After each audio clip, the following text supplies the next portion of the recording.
Developing winning attitude.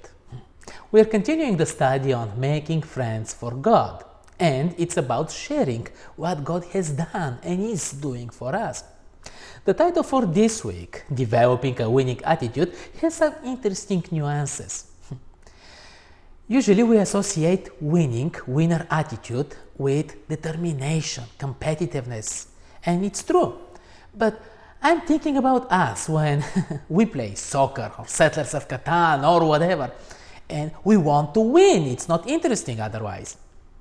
But friendships get really tested sometimes when we want to win. I don't think that the lesson has this in focus here. It's more about winning people, attracting people, empowering people, which is different. And let me say also that first, we're not born with a winning attitude when it comes to ministering for God. We have to learn to develop it. Second, I'm taking a personal point from this lesson that winning attitude is in the balance of things, in the balance between truth and love. There isn't more emphasis on either one of those, truth or love, but they blend beautifully, the same way like law and grace blend, compassion and honesty. So for me, winning attitude is in the balance. It's not easy to see behind someone who is shouting against you, someone who may have a very repulsive attitude and understanding about life, someone who may even want to harm you, to identify behind this a cry for help and for you to experience pity, love, care.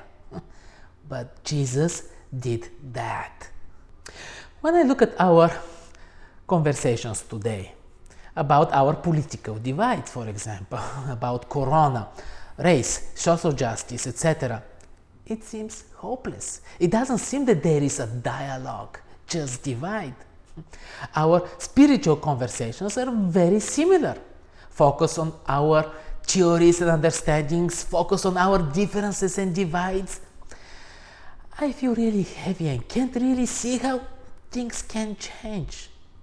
But Jesus had a very different attitude. He had to go through Samaria. Jesus was respectful toward everyone. He was encouraging and empowering people. He was guiding them gently to a place from where they could see things better. In previous weeks, we have already mentioned, while studying the quarterly, that it's the Holy Spirit who's guiding us to those who are hungry for God.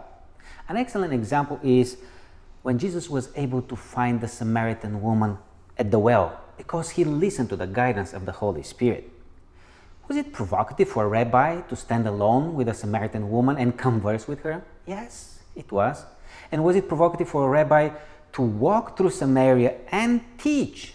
Yes, it was. Nevertheless, Jesus did what was asked of him, to reach out to the hungry and receptive minds and hearts for those who are looking for God, with no other consideration. This is a winning attitude. And this encounter with the woman at the well won him a whole village and more for salvation. Whom much is forgiven, he loves much. The lesson talks about the foundation of acceptance. If we really get what it costs to get us, to get me out of my misery, our attitude will be different. The same price is paid for the best one of us and the worst one of us. We all need the sacrifice and the gift of God.